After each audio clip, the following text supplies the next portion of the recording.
Hello students, आज की worksheet है वर्कशीट नंबर 44 और ये क्लास 6 to 8 के लिए है और ये एसएसटी की वर्कशीट है और इसमें हम देखेंगे यमुना प्रदूषण। इससे पहले भी प्रदूषण और पॉल्यूशन के बारे में हम लोग समझ चुके हैं। पीछे के वर्कशीट में हमने प्रदूषण क्या होता है उसके बारे में जाना है। तो आइए समझते हैं कि यमुना प्रदूषण के बारे में हमें क्या क्या जानना है। कह रहा दिल्ली के पानी का मुख्य स्रोत यमुना नदी है। दिल्ली में जो पानी मिलता है उस पानी का मेन सोर्स जो है वो कहाँ से आता है? यमुना नदी से आता है। और पहले भी आप देख लीजिए कि कोई भी बड़ा बड़ा शहर जो बसता था वो नदियों के किनारे ही बसता था ताकि उनको पानी पीने में सहूलियत हो। आप किसी भी शहर को ले लीजिए, दिल्ली यमुना नदी के किनारे, लखनऊ को ले लीजिए गोमती नदी के किनारे है, ठीक ना। आगरा को ले लीजिए वो भी नदी के किनारे ही बसा है, और पटना को ले लीजिए वो भी नदी के किनारे है। तो इस तरह से जितने भी बड़े बड़े शहर होते हैं वो नदी के किनारे ही होते थे ताकि उनको पानी सहजता से उपलब्ध हो सके। तो दिल्ली भी यमुना नदी के किनारे बसी थी, लेकिन दुर्भाग्य से पूरे भारत में यह सबसे अधिक प्रदूषित नदी बन चुकी है। सबसे अधिक प्रदूषित नदी मतलब सबसे ज़्यादा पॉल्यूशन यमुना नदी में हो गया है और उसका जो पानी है वो काफ़ी पॉल्यूटेड हो गया है, वो उपयोग लायक नहीं रह गया है और बीमारियों का घर हो गया। क्योंकि कोई भी चीज़ जब प्रदूषित हो जाता है, पॉल्यूटेड हो जाता है, तो उसका उपयोग करना वो बीमारियों का घर होता है। तो उस तरह से यमुना नदी जो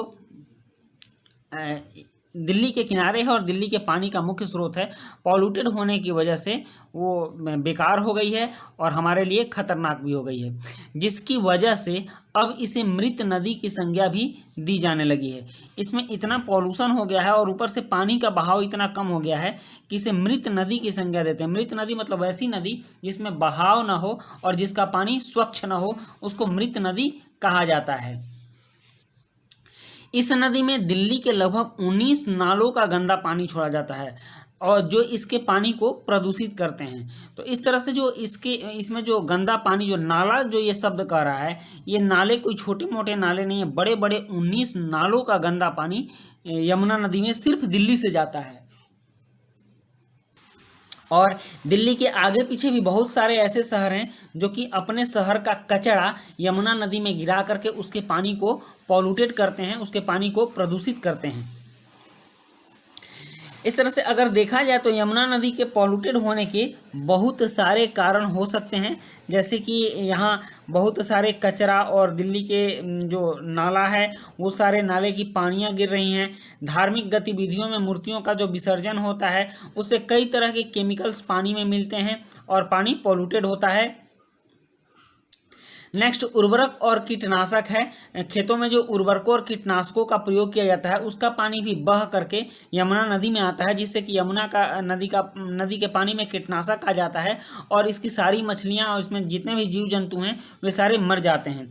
उसके बाद है औद्योगिक कचरा। दिल्ली में उद्योग कितने हैं ये तो आप देख ही रहे हैं, छोटे बड़े बहुत सारे उद्योग लगे हुए हैं और इन सभी उद्योगों का कचरा यमुना नदी में जाता है और ये सारा फैक्टर मिला करके यमुना नदी के पानी को प्रदूषित करता है और हमारे उपयोग लायक नहीं रहने देता है। यमुना एक्शन प्लान 1993 में यमुना नदी को साफ करने के लिए लागू की गई थी।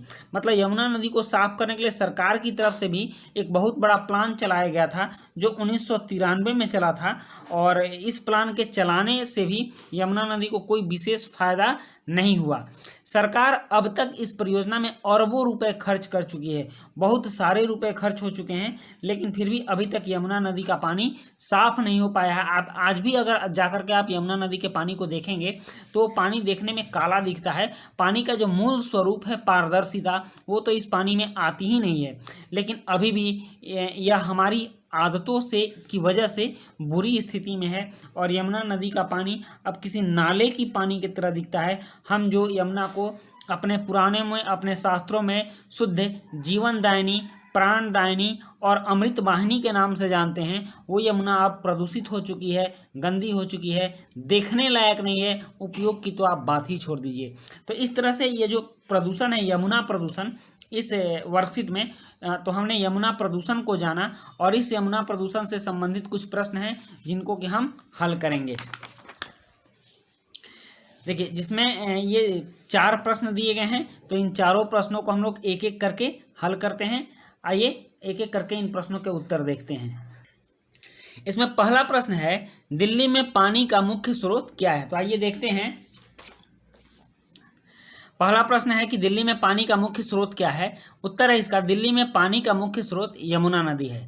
और दूसरा प्रश्न है, आपके विचार से यमुना प्रदूषण के क्या कारण हैं? उत्तर है इसका, यमुना के प्रदूषण के कई कारण हैं जो निम्न हैं। पहला, दिल्ली के नालों से छोड़ा जाने वाला गंदा पानी।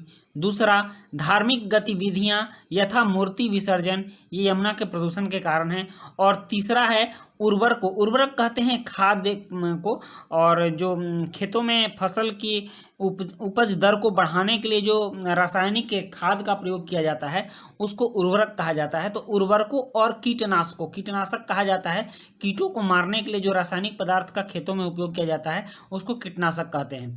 तो उर्वरकों और कीटनाशकों का यमुना में बहाव, ये एक प्रदूषण का बहुत बड़ा कारण है। और चौथा कारण है औद्योगिक कचरों का यमुना में निस्तारण, मतलब कि यमुना में उनको डालना। और तीसरा प्रश्न काफ़ी ही अमेजिंग है, आप इसको देखिए। यदि आपके पास अलादीन की तरह ही एक जादुई चिराग हो तो आप जिन्न से यमुना नदी के लिए कौन सी 3 इच्छाएं पूरी करने के लिए कहेंगे? तो आप इसको जानते हैं कि अलादीन का जो चिराग था उससे जिन्न निकलता था और वो अलादीन की सारी इच्छाओं को पूरा करता था। तो इसमें मैंने लिखा है कि अगर मेरे पास जादुई चिराग हो तो मैं यमुना नदी के लिए 3 निम्नलिखित इच्छाएं पूरी करने को कहूँगा। वो क्या है? पहली इच्छा है यमुना का पानी साफ कर दे। दूसरी है औद्योगिक कचरा को यमुना में गिरने से रोके। और तीसरी है यमुना की धारा निरंतर, निर्मल और स्वच्छ रूप से बहती रहे। तो ये उसके तीनों टास्क होंगे। और चौथा प्रश्न है कि नदी में मूर्ति विसर्जन की जगह लोगों को कुछ अन्य विकल्पों के सुझाव दीजिए। इसके लिए आप बड़ों से सहायता भी ले सकते हैं। तो यहाँ बड़ों से नहीं, बड़ों की है, आप प्रश्न में बड़ों की सहायता भी ले सकते हैं। तो उत्तर है इसका, नदी में मूर्ति विसर्जन का दूसरा विकल्प यह हो सकता है कि मूर्तियां बिल्कुल मिट्टी की बनाई जाएं और विसर्जन के लिए उन्हें यमुना के पानी से स्नान कराकर मिट्टी में दबा दें ताकि पुनः मिट्टी बन जाए। इससे प्रदूषण बिल्कुल नहीं होगा और मूर्तियों का विसर्जन भी हो जाएगा। तो इस तरह से चारों प्रश्नों के उत्तर हो गए और आपका जो वर्कशीट है, वर्कशीट नंबर 44, ये भी कंप्लीट हुआ। आपके नेक्स्ट वर्कशीट भी आते रहेंगे, इसलिए हमारे चैनल को जरूर सब्सक्राइब करें। तब तक के लिए धन्यवाद।